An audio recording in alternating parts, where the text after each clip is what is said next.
Bukan cuma sekali, tetapi bahkan sering. Dia ingin menghancurkanmu. Assalamualaikum warahmatullahi wabarakatuh. Hai guys, welcome to my channel. Kembali lagi bersama aku di sini Bang Cono seperti biasa. Pada kesempatan kali ini aku akan kembali general reading. Ini energi umum, energi semua orang, bisa saja resonate ataupun bolak-balik dari apa yang kamu alami. Dari apa yang terjadi di dalam posisi kehidupan kamu. Jangan pernah menjadikan video ini, tayangan ini, sebagai acuan teman-teman.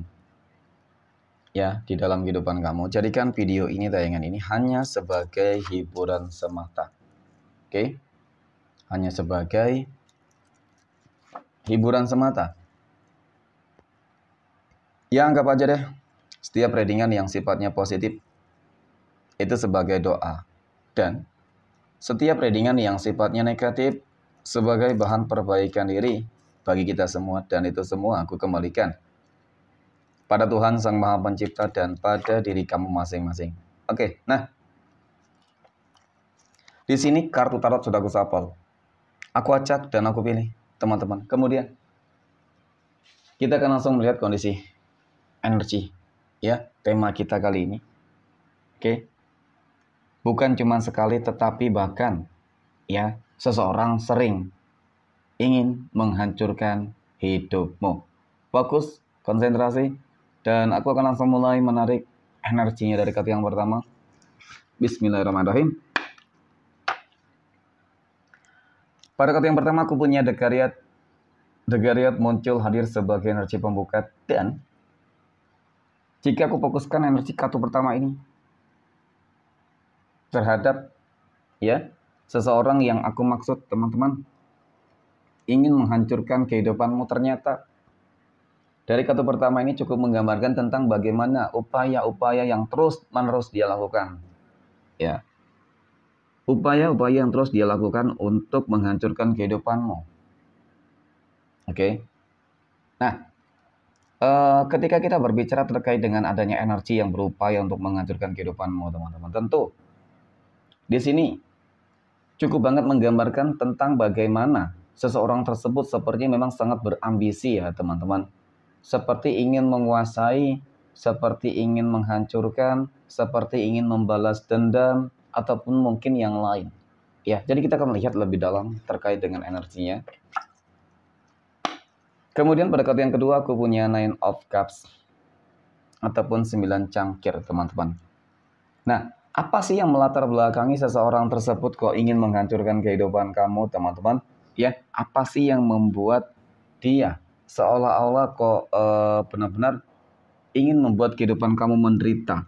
Oke, jadi dari kartu kedua ini, mohon maaf ya, cukup terlihat banget ya. Dan jika aku fokuskan kartu ini terhadap energi kehidupan kamu, aku akui mungkin dari segi kehidupan kamu lebih baik daripada kehidupannya. Oke? Dari mungkin segi ekonominya kah? Ya, dari mungkin segi bisnis kah? Pekerjaan kah? Dan lain-lain, teman-teman. Jadi ada unsur sebuah keirian, dengki, teman-teman. Melihat kamu bahagia, melihat kamu sukses, dia tuh nggak senang. Oke, kamu berhasil, kemudian kamu naik jabatan, dia tuh nggak senang. Ya, ingin agar kamu tuh hancur kehidupannya. Oke, nah, namun apa yang terlihat dari kartu kedua ini, aku rasa ini sesuatu hal yang masih sulit untuk dia hancurkan. Meskipun dia sudah bertubi-tubi, meskipun dia sudah berulang kali ingin menghancurkan kehidupanmu, teman-teman. Namun, yang sering terjadi faktanya nyatanya adalah kembali kepada dirinya sendiri, teman-teman. Dan ini sering terjadi, contoh lah ya. Ketika dia memfitnah kamu, teman-teman.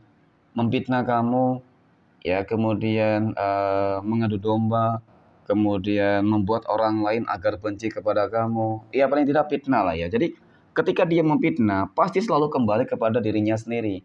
Orang-orang lebih percaya terhadap kamu daripada ucapannya, yang mungkin memang seperti apa ya, teman-teman? Seperti serigala berbulu domba gitu sih. Ya. Kemudian di sini ketika memang ucapan yang dia lakukan itu, teman-teman, memang seperti apa ya?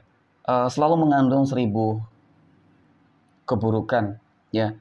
Selalu mengandung, ya teman-teman, mengandung dusta. Jadi orang nggak bakal pernah percaya. Ya, contohlah ketika dia memfitnah kamu nih. Oh, ternyata kamu kaya, dinilai kamu kaya dari cara-cara yang nggak benar. Ya, kamu ingin kaya, memiliki pesugihan dan lain sebagainya. Nyatanya faktanya apa? Nyatanya dia sendiri yang melakukan, teman-teman. Ya, nyatanya dia sendiri yang melakukan. Dan kenapa dia nggak berhasil? Kenapa dia nggak mungkin kaya ketika dia memiliki pesugihan? Ya, karena memang dia memiliki sebuah sifat iri hati. Dengki. Teman-teman, kemudian dia orang yang selalu berpoya-poya. Ya, orang yang tidak pernah mempedulikan. Dan bahkan ya bukan hanya eh, apa namanya orang lain ya, dirinya sendiri saja tidak dia pedulikan, teman-teman. Orang lain tadi mungkin ya keluarganya sendiri, ya dirinya sendiri tidak dia pedulikan, teman-teman. Yang dia pedulikan adalah bagaimana caranya menghancurkan orang-orang yang tidak dia sukai, bagaimana caranya menghancurkan orang-orang yang memang dia benci, ya. Oke. Kemudian pada kartu berikutnya aku punya Two of Swords. Nah, ini pesan semesta untuk kamu. Kamu tetap waspada dan berhati-hati, teman-teman. Ya, kamu harus lebih jaga jarak banget ketika memang kamu sudah memahami, mengetahui. Ya, feeling kamu, firasat kamu, intuisi kamu bahwasannya memang ini orang benar-benar toksik. Jangan sampai kamu terperangkap, terjebak olehnya, teman-teman. Ya, ya mungkin hal yang harus kamu lakukan di sini ya, hal-hal kecil ya terlebih dahulu. Jangan sampai kamu menceritakan sebuah rahasia ataupun hal-hal yang sifatnya pribadi, privasi ya kepada seseorang yang kamu curigai sebagai orang yang ingin menghancurkan kehidupan kamu, teman-teman. Oke, itu sangat sesuatu hal yang sangat-sangat fatal banget ketika nantinya ya apa yang kamu ceritakan akan dibumbui dengan berbagai, dengan seribu kepalsuan, teman-teman, kebohongan ya. Itu jadi bisa menjadi sebagai bumerang untuk kamu juga. Oke, dan kemudian jaga jarak, ini sangat penting ya. Jaga jarak ya ketika bukan berarti sih kamu harus memutuskan hubungan silaturahmi, tidak, teman-teman, tetapi ya ada baiknya kamu harus lebih menghindari energi-energi yang negatif ya, teman-teman. Agar apa? Ya, agar kamu juga tidak selalu berpikir negatif ataupun kamu selalu apa ya? Agar terhindar deh pokoknya, teman-teman, ya, dari orang-orang ini. Karena memang tujuannya dia itu ingin menghancurkan kehidupan kamu loh. Jangan sampai timbul penyesalan pada akhirnya gitu ya. Karena memang ini orang bermuka dua. Oke. Terlihat lagi, teman-teman. Dia orang ini orang bermuka dua yang kadang-kadang terlihat tiba-tiba baik ya, nanti tiba-tiba jahat, tiba-tiba buruk, tiba-tiba nggak mau bertanya kepada kamu, nggak mau teguran dengan kamu, tidak mau menyapa kamu, teman-teman.